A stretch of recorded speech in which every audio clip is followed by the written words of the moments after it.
Largest SSD. Tiny computers. Facebook FTC. Self-driving cars. On this week's Between the Bytes.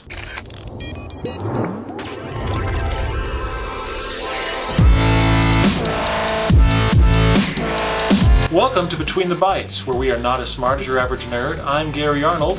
And I'm DJ Dorf. Welcome, guest. Pleasure to be here. Thank you.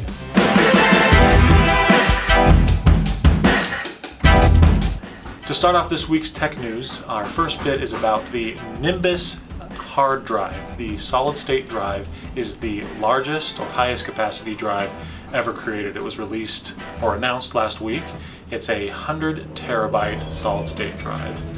100 terabytes? 100 terabytes. Could hold over 20,000 HD movies. That's a lot of movies. It won't be available for people like you and me. It'll be probably more available for enterprise level customers. No price yet on how much that's going to be, but it is the largest SSD ever. 20,000 HD movies. In other news, IBM this past week unveiled that they're working on what would be the world's tiniest computer. No. Look closer. That's right, 1 millimeter by 1 millimeter, the size of a fancy grain of salt. Now, the applications here for this computer are numerous. One thing that's jumped right out is supply chain management, tracking items as they go from warehouse to consumer. But this is all just another part of the story in the crypto world in which we now live. Next, Facebook is under a lot of fire and a lot of heat right now. An FTC investigation has been opened against Facebook. Whoa.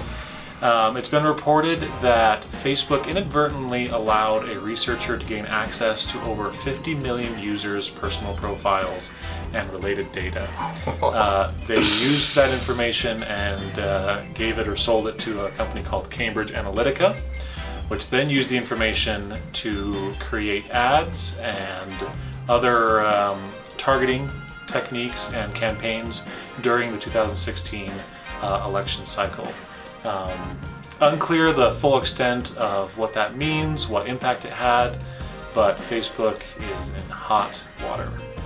If you've been to San Francisco or Arizona or Pittsburgh lately, you might have seen some self-driving cars out on the road. Apple this past week announced that they've now doubled their fleet in the Bay Area of self-driving cars. This coming off the news earlier this week of the first pedestrian death in this now self-autonomous world. In light of this news, Uber for the time being has pulled their self-driving cars off the road in Arizona and Pittsburgh.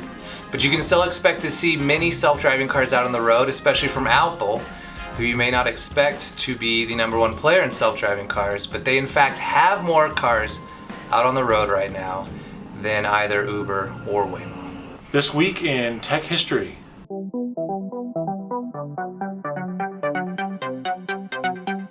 On March 19th in 1989, IBM.com and Sun.com go online. These are one of the first URLs registered, the 11th and 12th, respectively URLs registered.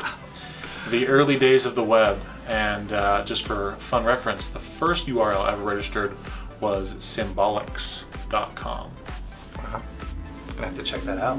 This week, 30 years ago, Apple sued Microsoft for copyright infringement in a legal dispute that would last for 7 years. It all had to do with a Macintosh prototype that Bill Gates used, Windows 1.0, Windows 2.0, and eventually Apple lost a court ruling that Microsoft had a license to use these certain items and that everything else wasn't copyrightable. Historic legal ramifications. Our last bit of tech history is over 100 years ago. Einstein submitted his papers for the general theory of relativity, which went on to change physics and science and math and many other things going forward. That's it for this week's episode. Thanks for watching. Be sure to like and subscribe and check back next week for all the latest tech news.